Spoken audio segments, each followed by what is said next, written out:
All right, we now have a quorum. James, did you ride the bus and it was running late or what?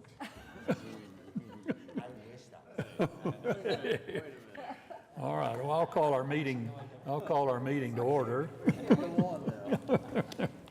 I don't have any items right now. Do we have any citizens to be heard? I didn't know of that. So we've got 3 minutes to approve as a special meeting with the Copta Board of Strategic Planning.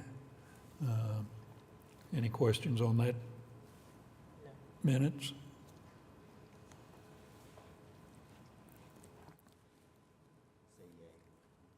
It's been moved and seconded.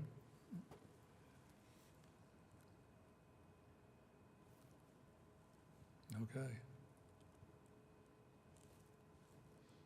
James is still logging. Oh, Can you say Yeah. okay. Did that motion pass? Yes. Oh, okay. Others minutes of the workshop, same workshop, only at 11 o'clock on March the 23rd. Do I hear a motion to approve that?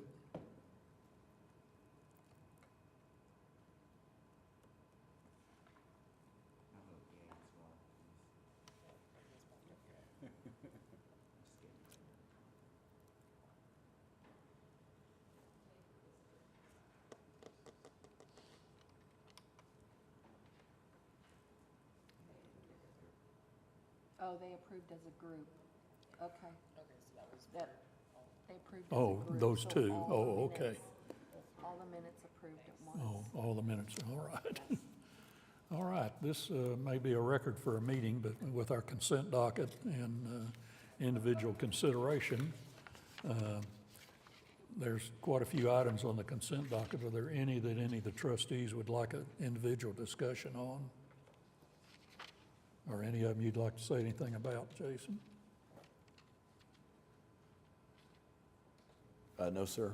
Okay. Then I would have a motion to approve our consent docket.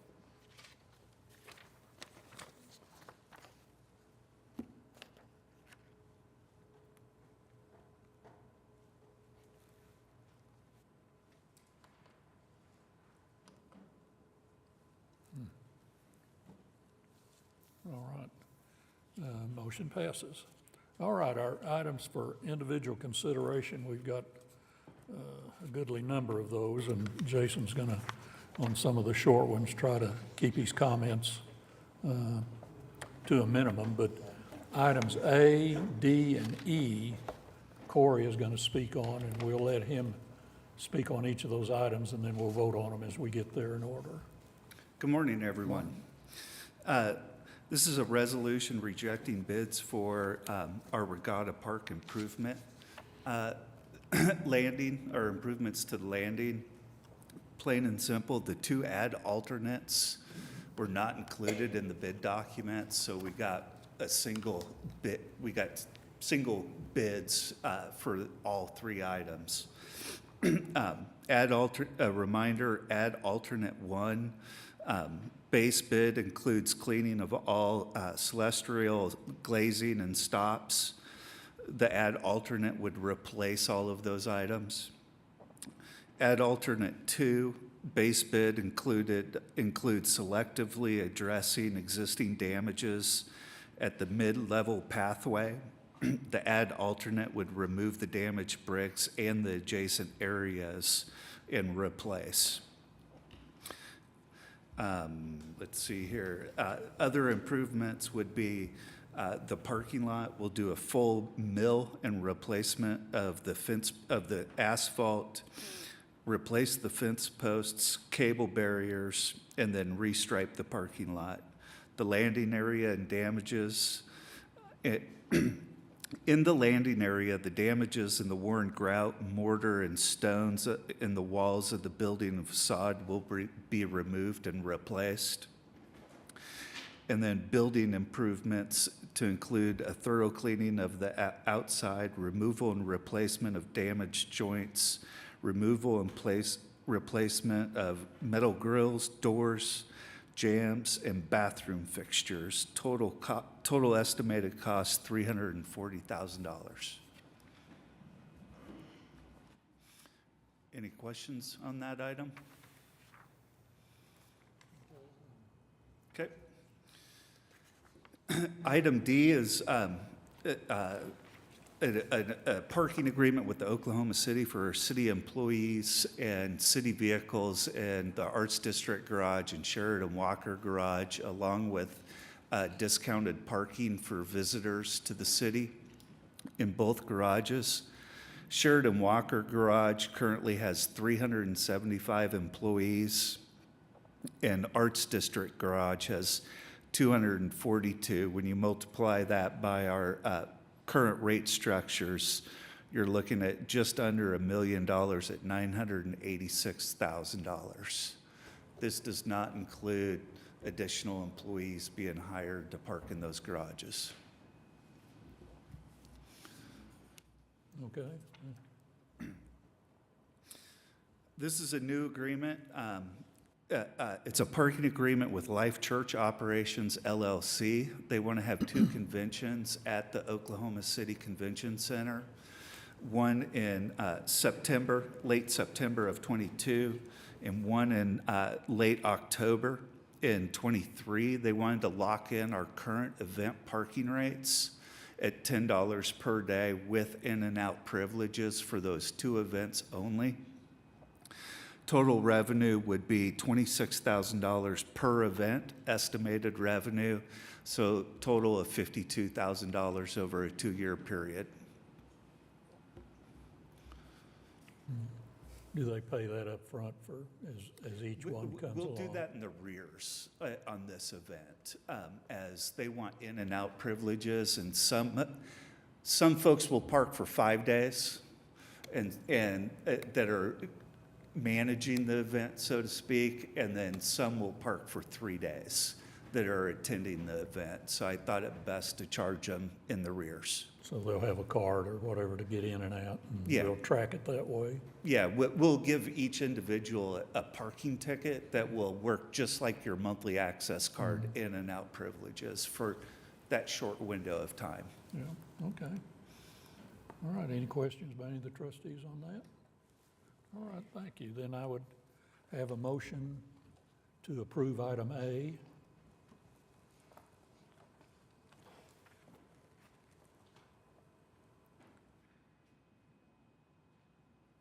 Motion passes. Now, item B is next, and we'll let Jason make some comments on this grant program. Yes, so item B is a resolution authorizing the filing of a grant application for 5339B and C funds. What that means is those are two competitive grant programs that the FTA has for bus and bus facilities, and we typically apply for these funds each year. So this resolution will be turned in as part of our grant application, which supports our application in that the trust has took official action to approve the grant application and also the local match. So with this grant application, total project is a little over $9 million, and we're looking to replace 9 CNG buses, add an electric bus, and 17 paratransit vans. So appreciate staff's work on looking out on our bus replacement plan for the next several years, determining our needs, and then putting the grant application together accordingly. So Jason, are those paratransit vans CNG? Yes, they are. Is this for the current cycle of grants, or is it for next year, or is this something we do in anticipation of Yeah, so the next fiscal year? The 5339 is an annual program, so we usually apply every year. So this is like the time this year to apply for this competitive program. Now we will not know if we receive the grant until next fiscal year 23. Probably looking at late summer, fall. We never really know for sure. Yep. And what happens if we don't get the grant? to replace these buses? We do what we've done in the past. We continue to apply every year. Oh, okay. And, you know, we've been successful in being really aggressive with our local match on some occasions when we really needed some bus money. As you'll notice, we haven't been as aggressive. You know, we're basically with the minimum amount of local match on this, but we also know that there are more money in these programs and that the administration is, let's face it, interested in awarding some grants. Okay, well, federal government's printing press on money's been running pretty hot now, so.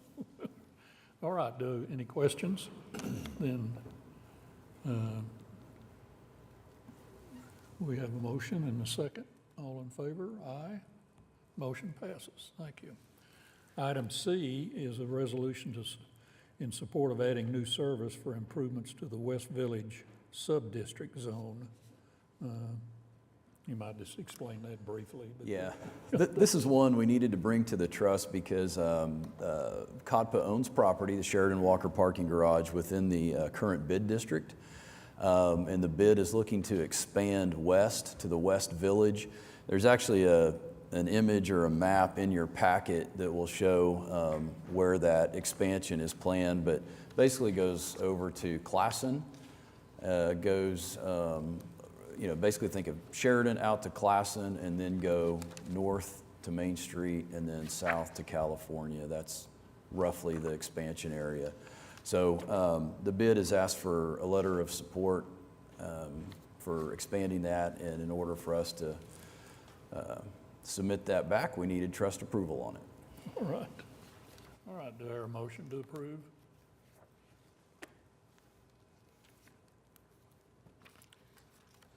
Motion passes, thank you. Then item D, we heard Corey speak on. Are there any questions on that particular item from Corey or Jason? All right, then have a motion to approve item D. Motion is approved. Item E, also Corey spoke on the parking rate adjustment for Life Church. If there's no questions on that, then we have a motion and a second.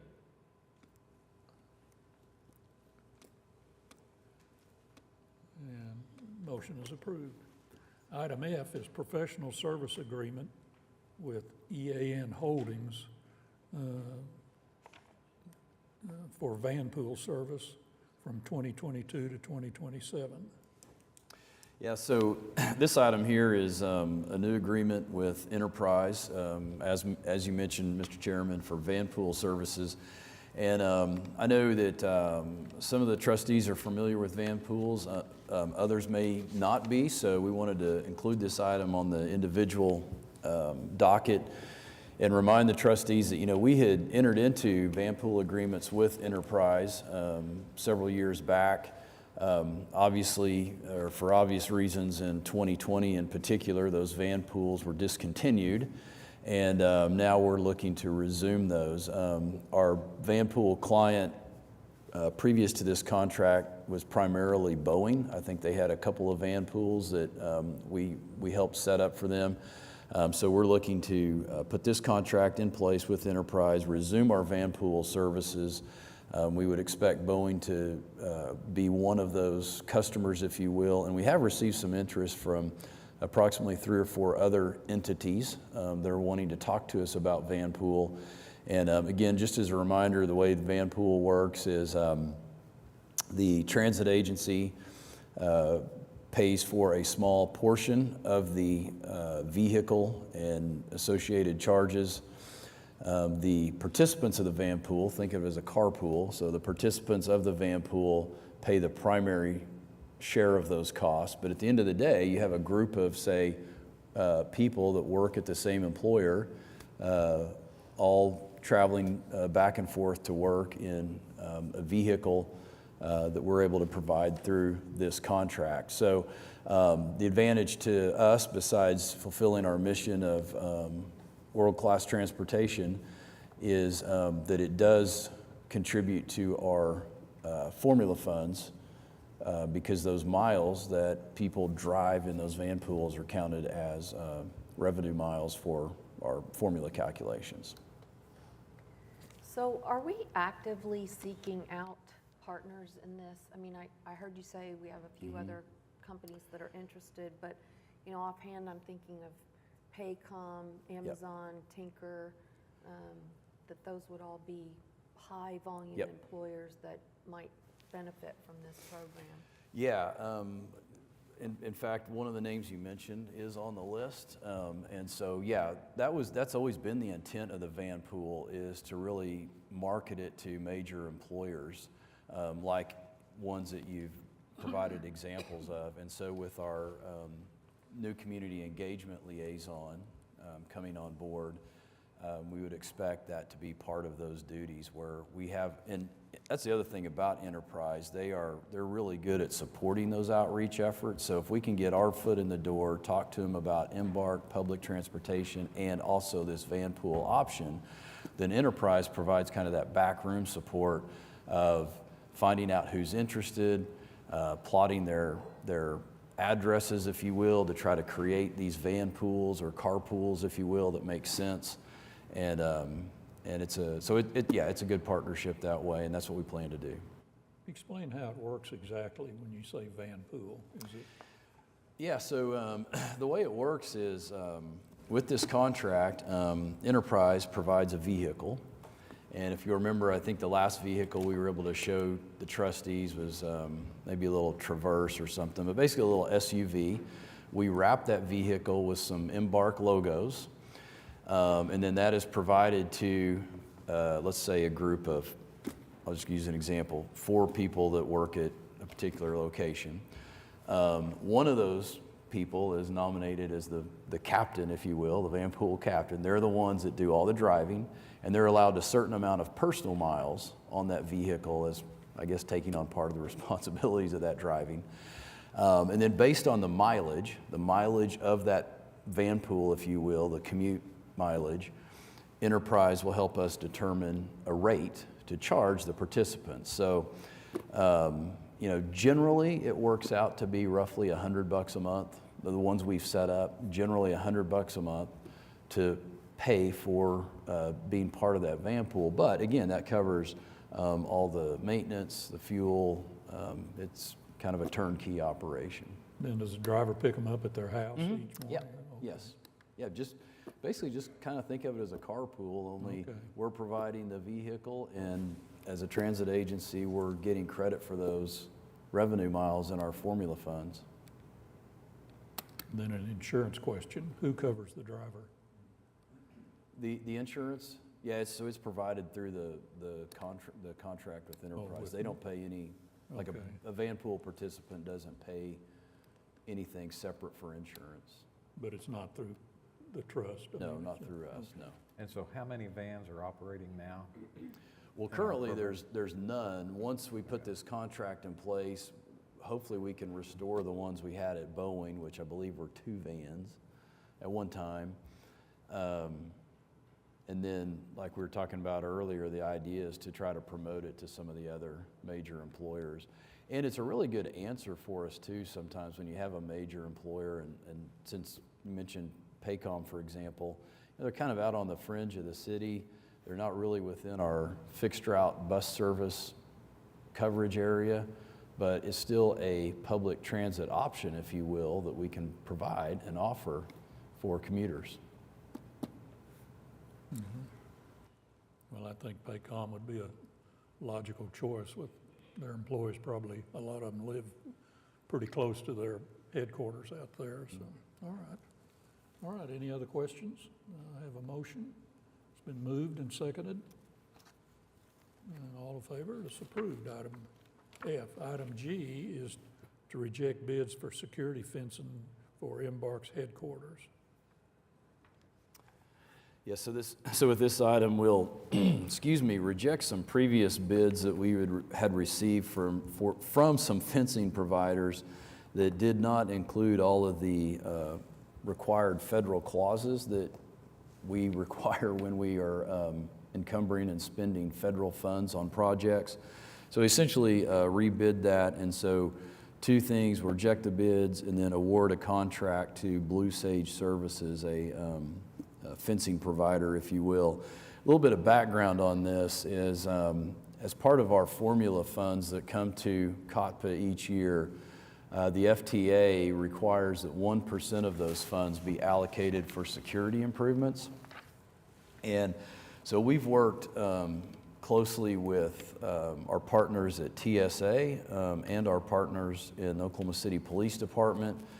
Oklahoma City Police Department in particular has came out to our headquarter facility, and they've done at least one CPTED assessment, crime prevention through environmental design.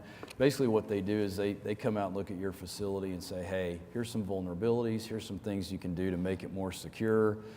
And so working off that plan, we've made some security improvements, and one of those recommended security improvements was a fence around the headquarters facility, primarily that area that right now is just wide open to the public. You can see on the agenda, we have a little diagram in there for you to see how that fence would be laid out. But with approval of this, we'll award the contract and begin construction of the fence. By the way, I will let you know it is a decorative, and there's some images in here, but it's a decorative, like wrought iron fence with some brick pillars, so it's not necessarily the high security It's not gonna chain look link like a that we have. concentration camp. And it's not a lockdown area, it's open at the drives and everything. but- Well, we actually do want to have gates, and we'll have ideally we'll have at least one automatic gate with a call box, and that's how we manage the access to our restricted area, if you will, or the area of our facility that does not have public access for deliveries and such. So it's surprising how many, we do have a lot of individuals that will just cut through our parking lot there at the South Memphis. Okay. Right, any other questions? And we have a motion and a second. Motion approved. Item H is addendum number 1 to the agreement with the City of Oklahoma City Water Utility Trust for some water main movements on Classen for the BRT. Yeah, the trust approved a similar item to this. I believe it was back in March, but again, just as a reminder, we are relocating some water lines as part of the BRT construction. As we relocate those, Aquit has a desire to improve them. We call that a betterment. Aquit will pay that betterment cost, the additional cost of whether it's increased the size of the line or whatever it is that they want to improve. And so this MOU, this is an addendum to the MOU approved in, I believe, March, and it adds an additional location. That location is around Northwest 30th and Classen, and it'll be on both sides of Classen Boulevard. The engineering fees of $11,418 are going to be paid by Aquit, and then the betterments will be paid by Aquit as well, and you can see those costs on page 4 of the actual agreement.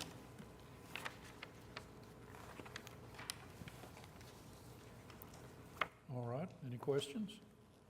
Then I'd have a motion to approve. It's been moved and seconded, and motion's approved. All right, I guess the biggest item on our individual consideration is ratifying the improving for the work on the BRT and awarding the contract. Yes, sir. Sorry, I'm distracted just a minute because it doesn't appear that when you guys are voting here that it's being displayed up at the top. I don't know if that matters. Okay, I guess we move on. I just noticed that if okay. I know. Yeah, I know. I could see the votes on the individual screens, but the one up here wasn't showing the individual votes. Okay. I'm not sure that's a requirement. Just wanted to point it out. So pardon the distraction there. Yes. So this last item here is exciting item to say the least. It actually, with award of this contract, will begin the construction of the BRT. As the memo indicates, we advertised for bids, received 3 different bids. They're listed on the memo there. We're recommending awarding contract to the lowest bid, Rudy Construction Company, of $13,212,139 and some change. And with approval of this item, it will then go to the City Council for approval on May 24th, and AQUIT on May 24th. We'll issue a notice to proceed to the contractor, and then our plan is to begin construction in June. And that's significant because we are really kind of bound by the schedule we laid out in our what they call a paper grant agreement between COTPA and the FTA. So it's really important that we maintain that schedule. And so with that said, I wanted to, if I could, recognize the Public Works Department and the Utilities Department for their partnership, their cooperation on getting us to this point and helping us get this item ready, not only for the COTPA Trust, but also for the Utilities Trust, also for City Council. Because you'll notice, in addition to this being a complicated project in terms of just the construction itself, the funding mechanisms are rather complicated. And so you'll see on the last page of your memo a range of funding sources. And so we had to work through that with the other city departments, and again, just appreciate that collaboration. But very exciting day for transit in Oklahoma City, in that we are awarding a contract for bus rapid transit. It is exciting. So I did want to mention too, I feel compelled as a surrogate trustee to the Water Trust to talk about this just a little bit, and partly as an ACM over all of these departments, that this is the first time COTPA has taken on a project of this geographic impact. Even with the streetcar, that was managed by the MAPS office, and while it took up a large footprint in downtown Oklahoma City, the streetcar has, the BRT has a much larger geographic distribution, and some complexities that include water lines and water aqua property up at the Meridian turnaround. And with Public Works also working on the project management for this, and also funding some of it through GEO bond programs, et cetera. And I think there's some Better Streets, Safer Cities money in this also. I just don't want you all to be surprised or disappointed when there are change orders that come back through us, because we haven't really, as a body, had that experience before. It's not an indication of any kind of failure to predict or failure of oversight. But when you're digging holes in the ground in this kind of distribution area, there are going to be things that we encounter that are unexpected, could not be anticipated in the design or the construction award. And so I just want you to kind of be prepared.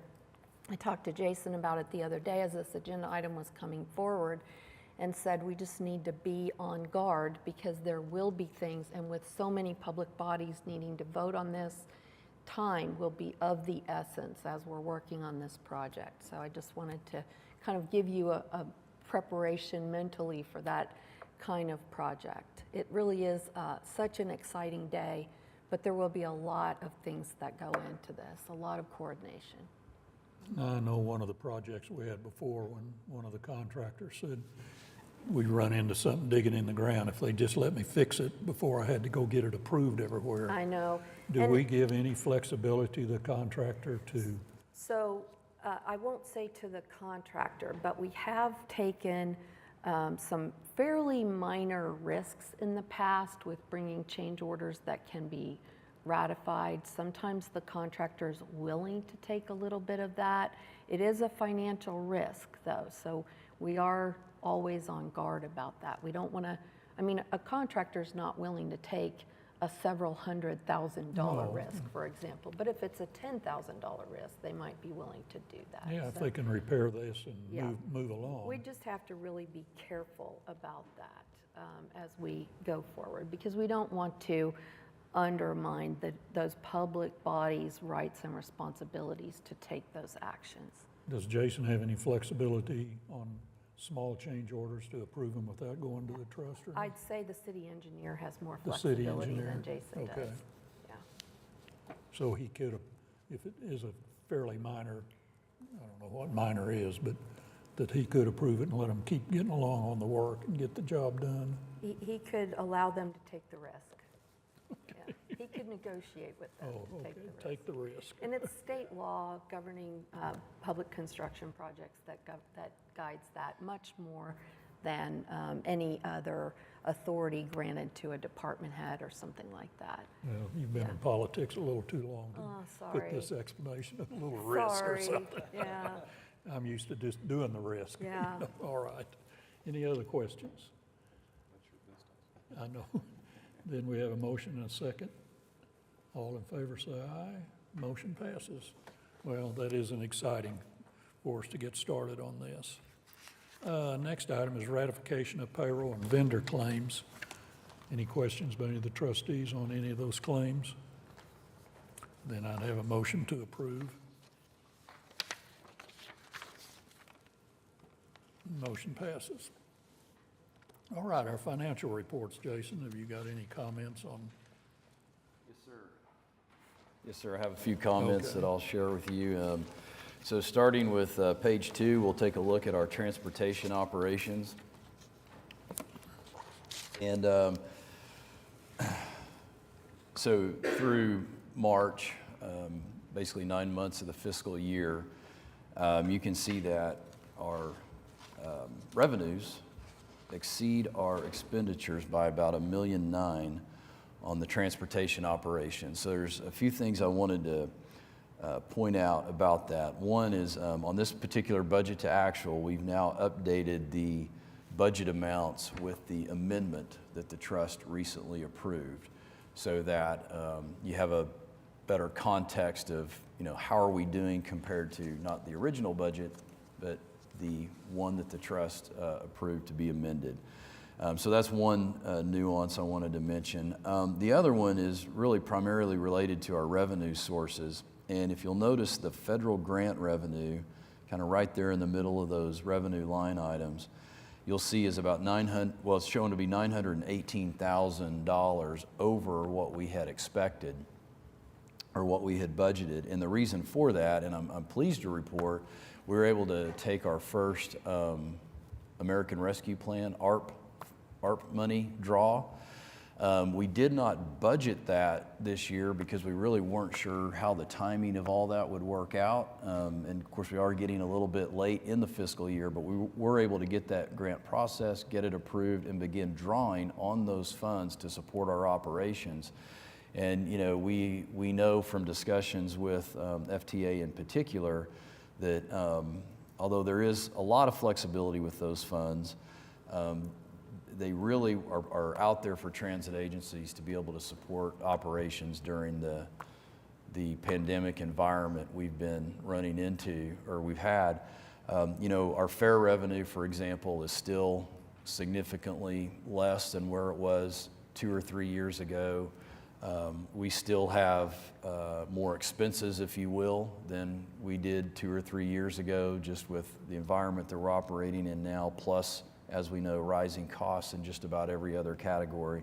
So all that said to say is that we do plan on drawing those ARP funds this year. We'll probably draw the majority of them because we have qualifying expenses that we can go back on this year to draw. And so you'll see that number increase. We are going to work with accounting, however, to try to break that number out. So we'll have our normal, if you will, federal grant revenue. We'll have our CARES reimbursement that I know we've been including in these reports now for over a year. And then we'll add ARP as we move forward, just so the trustee is aware of those 3 primary federal funding sources. Other than that, looking down at the expenditure budget, we do have a considerable amount of savings at this point in our other services and fees. That's driven primarily because we're spending less than we had budgeted for various consultant contracts and our marketing. But again, with the addition of our community engagement liaison and the fact that we are now able to get out and about in the business community, we do expect our marketing to resume and increase. Other than that, I'll conclude my comments on transportation. Probably jump right over to page 4 on parking operations, and I won't dwell here long because the story is very similar, if you will, to what we've talked about most of the year, and that is that revenues are exceeding expectations, expenditures are below budget, and as a result, through 9 months of the fiscal year, we have almost $1.7 million more in revenue than what we've had in expenses. And if that continues to trend like it has, where we've been kind of increasing that number each month, it'll be a really nice addition to be able to build back up some of our capital reserves on the parking side. Last year was the year we really didn't have an opportunity to add anything or very small amounts to reserves, and that's not typically how our parking system goes. I think I would then just direct your attention to page 6, Spokies. We don't talk about Spokies a lot when we do the financial review, but we did have a variance here that we wanted to point out, and that is just that the bike share revenue is coming in higher than expected. You know, when we relaunched Spokies, if you will, we really didn't know what to expect. We trimmed our revenue estimates way down. So it's nice that we're exceeding our budget on bike share revenue, although we still have a long way to go in promoting and growing and generating additional revenues from bike share, but it is trending nicely. And just so I don't forget, during items from trustees, we do have one of our new Spokies electric assist bikes out on the south side of City Hall. So if any of the trustees want to look at one of those bikes on your way out after the meeting, you're welcome to do that. If you want to ride the bike, you're welcome to do that as well. Jason, is the increased revenue caused by the electric bikes, or are they not in? No, that's a great question, and we looked at that as staff, but because of the timing of this financial, we didn't have the electric bikes out yet. It's just I think it's a combination of one, we've had some nicer weather, so people are using the bike share more, and we had, let's face it, like some pretty conservative estimates, because we just didn't know, taking the bike share offline and then bringing it back, what could we expect? So trending nicely.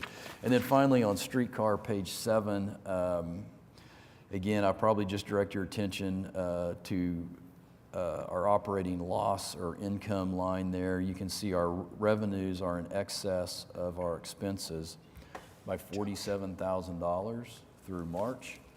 So for all intents and purposes, we're pretty much break even, if you will, on the streetcar. You'll see some savings in streetcar operations and supplies. That's a direct result of the budget amendment that the trust approved, where we increased the budget for streetcar, primarily due to spare parts needs. But that'll conclude my comments, and I'm happy to answer any questions. All right, any questions? Then I'd have a motion to approve. It's been moved and seconded. Motion approved. All right, we do have a couple of program reports. Customer Relations Program Report.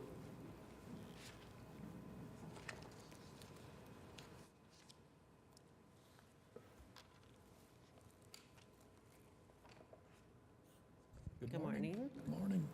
I will let you all know that this will be my last time to report on community engagement items. My replacement starts next Friday, so I'm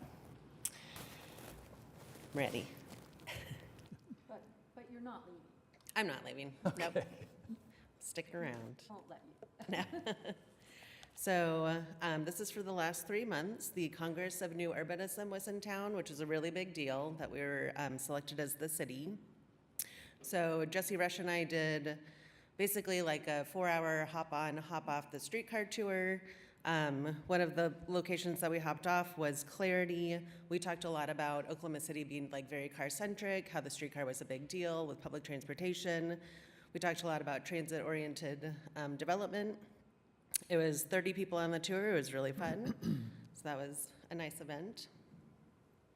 And then we did the complimentary streetcar rides again for Festival of the Arts. So these are the dates of that, and you can see the ridership numbers there. And then we had Bike Fest. Jason was just talking about the electric bikes. So we added 53 pedal assist bikes, which increased our fleet size to 112. And we basically launched the bikes at Bike Fest over at Wheeler Park. So you can see Josh Vaught was working the event there. These are just a couple of photos. And same, teaching people how to use them. And then a couple weekends ago, we had the Northeast Oklahoma City Block Party. And this was really fun because we partnered with the Metropolitan Library. And so at the top of the hour, every hour, we had somebody from the library come read books to the kids, and the kids loved it. Number one, the kids just love like getting on the bus and picking out their seat. But then also like, I mean, you can see the little boy on the very far right. The fact that he saw somebody in a book that like looked like him, like that was really touching. So it was a great event. We had a great turnout. We will do it again for sure. And that's all I have. Do y'all, oh, nope. That is not all I had. I wanted to remind you all about the Brt Reveal Ceremony that we have coming up on Thursday. It is from 10 to 11, and it is at the Convention Center Exhibit Hall D. So I hope y'all can come. It's going to be very exciting. Anybody have any questions? All right. No question? Okay, thank you. All right. Transit system report. I think Jesse has a few words to speak to. Morning. Morning. How's everyone doing? Fantastic. Happy Friday. So, Trustee Johnson, ACM Johnson, you were mentioning a few minutes ago about the Public Works team. I did want to point out Shamika Smith back there in the back. She's our project manager with Public Works and helped us get to where we are today, so appreciate all of her help. Yeah, so big day today also in transit. So today is our third Friday free, complimentary. So we're trying to make sure we're improving ozone efforts. So be sure to ride the streetcar or bus complimentary today. And it's also bike month. And today is also bike to work day. So if there's anybody that bike to work today, is Josh in here? It would definitely be Josh Vaught. So, all right, so let's talk rapid. So here's our schedule. We talked about the award of the contract, so what's next?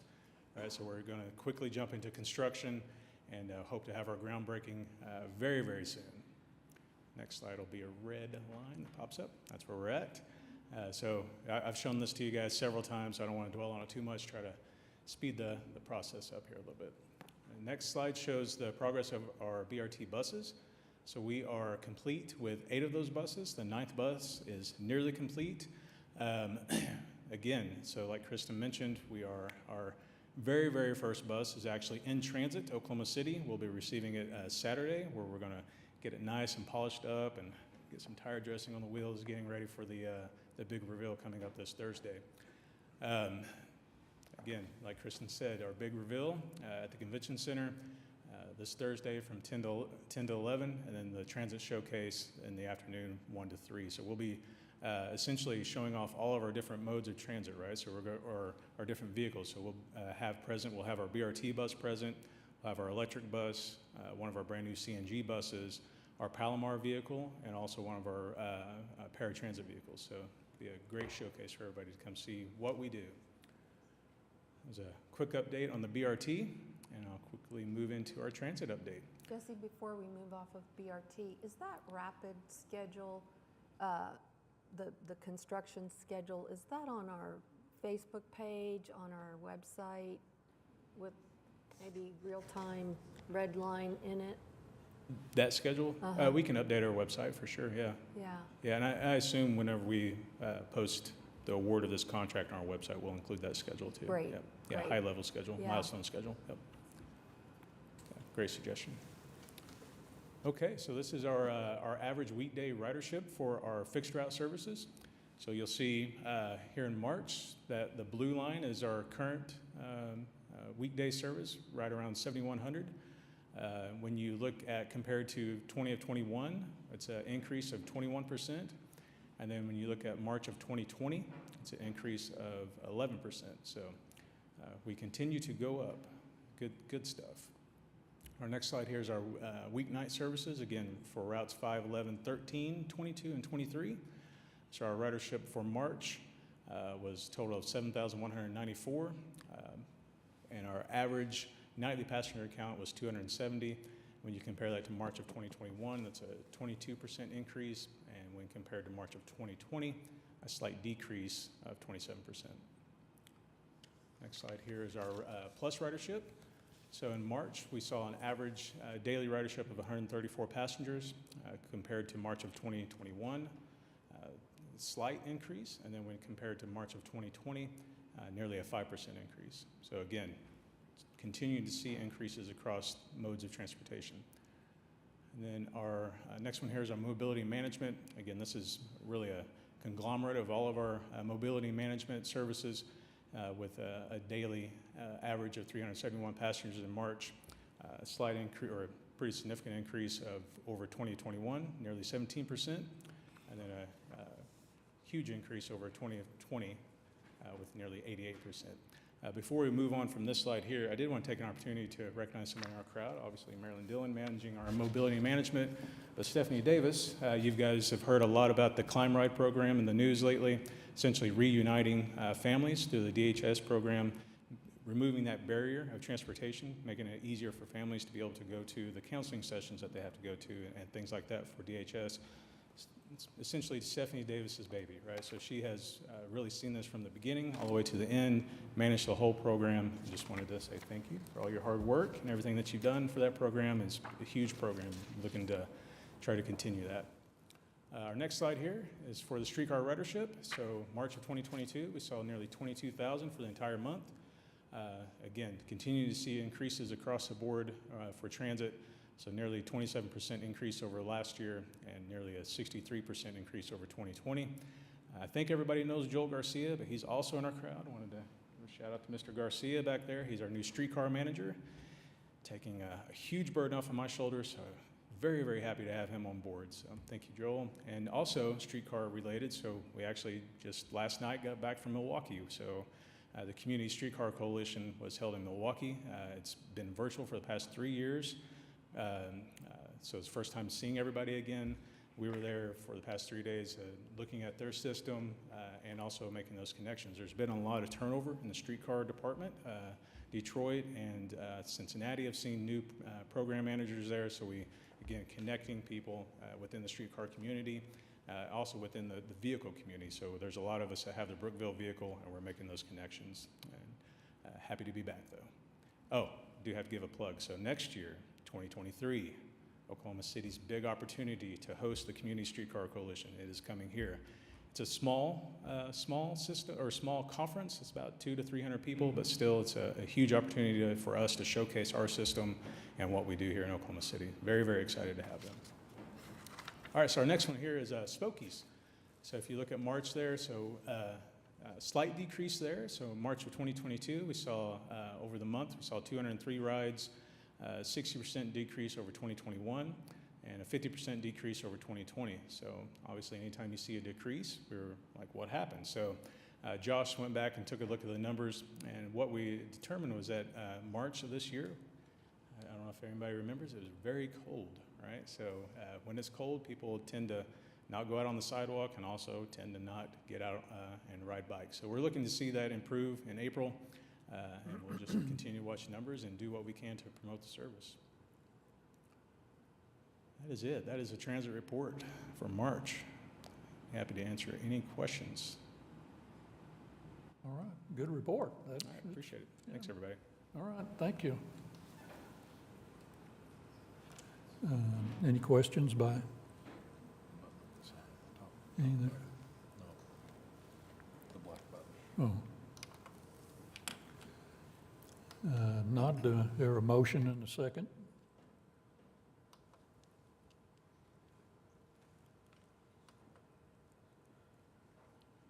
Why is your voting screen not coming up? Yeah. No. Chairman Kaufman's voting screen is not coming up. Mine is not either. So we did back and forth, computer and not computer, and neither one of them. Meg, yours not coming up either? Yeah, mine's saying that it's waiting for a seconder.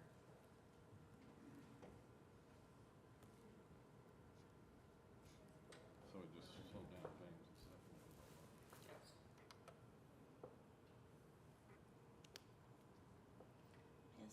Yeah, I tried that. That's what I was doing. Does a refresh do it? Voice vote for the ones that aren't getting it. Aye. All right. Motion passes. All right. You're doing so good there. I know, until we got to, It's like it times out or something. oh, yeah, I hadn't seen a report either. Items from the trustees, I have one. I'd like to welcome Josh as our legal counsel to the trust, and look forward to you keeping us straight and narrow. I will do my best. All right. Any other comments by any of the trustees? No. Jason? No, come No, on, sir. don't disappoint me. I think I talked too much already today. All right, then we got through a long agenda and got everything approved, and I appreciate all the trustees being here today. And we have a meeting on the parking garage Yeah. right after this for the ones that are on that committee. Yep. If you're on the selection committee, we'll be meeting at the Arts District Garage right after this meeting. Where are we going to meet? In the Arts District Garage conference room. Oh, okay. Move to adjourn. Oh, let's, all right. We've had a motion to move to adjourn. All in favor, say aye.